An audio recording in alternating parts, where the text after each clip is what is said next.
In times long past, a great war waged across the lands of Nippon. Arrows of fire once fell and defiled the sacred place, the seat of our great Tenno. This is my last written testament as a warrior son from the great western lands, but my name shall neither be spoken nor written in this place. For it was we whose bows cast fire upon the palace, and upon the temples, and upon the homes of those loyal to his grace. It was our warriors who had slain the innocent in the streets and in their homes. My name is taboo. My name is unforgiven, forbidden from the tongues of all in these lands until my sacrifice is done. The struggle came to an end at last, and the men sheathed their blades of war, when times of peace return. When Amaterasu Omikami rose over Fuji at dawn and smiled on the rolling plains and the rice fields, our great lord Tenno stood before his people and spoke. He decreed that the warriors of the western land shall live in shame, and their sons shall be born into shame. He decreed that we shall seek forgiveness for our disgrace through the succession of our sons and of our grandsons before the Tenno himself. This penance will last for 100 generations to each family name, and only then will our lands be truly pardoned. And so, every year, when the cherry blossoms bloom, we choose a warrior son of our people. To this warrior son is passed the ceremonial blade, and he will bear this blade alone in pilgrimage to the seat of the Tenno. He will make the journey on foot, and he will accept the scorn of the people with humility. He will receive the blessing from each priest along his journey, cleansed before he is fit to set foot within the home of the Tenno. Before seeking an audience, the warrior son shall kneel before the altar of the fallen, and he shall beg forgiveness for his ancestors for 3 days and nights. At the rightful time of his atonement, the warrior son will be guided to the bathhouse and made clean. He will then kneel before the Tenno in ceremonial garb at dusk. He will pledge loyalty to the Tenno and to the land of Nippon.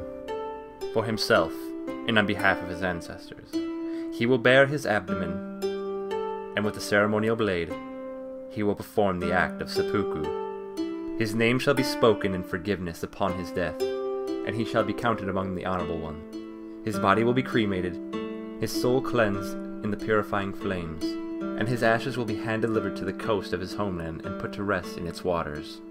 This is a willful journey, one of choice.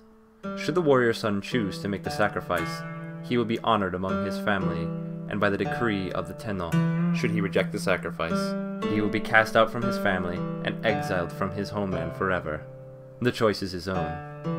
Yet, not one warrior son has foregone the journey, for it is said that to take the ceremonial blade in hand is to take into him the spirits of those who died before, and to take with him their courage and resolve. I have made this journey.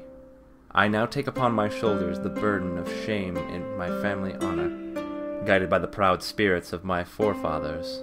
By this blade, I will bring honor to my family. I go now to make my final pledge before our great Tenno. May my body be laid to rest in reverence for my sacrifice here today, and may my soul know peace in death. Miroku Umokami, you bless us and protect us. Meishu-sama, you bless us and protect us.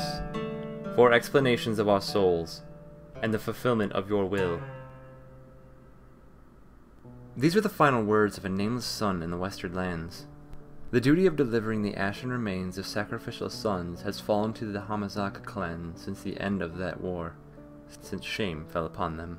Hamazaka Yoko was assigned this task on her 10th birthday, and she performs her duty even now in her 19th year. Just like those before her, she was instructed to carry the urns with care and humility to the western shore, lest she anger the spirits within. She has always been an obedient girl, shy and quiet, and she always carries out the task with proper respect. She has never enjoyed the chore, though. Delivering the dead, after all, it's a grim affair. Still, she has become a familiar face in these parts of late. She is known to the locals, always greeted with familiar smiles. She's a friend to these people, as are the rest of her family. Some have even treated her as a daughter, or a sister. Yet, she is well-mannered and respectful to everyone just the same. She enjoys her time here. Yoko! A nearby vendor calls to her. It's good to see you! How's your grandmother? She is doing well, sir. Yoko humbly replies. Yeah? Well, that's good. You tell her that Mr. Fabiano misses your company, okay? Tell her he wants to catch up over coffee sometime. Do that for me, will ya? I will, Mr. Fabiano. Have a nice day.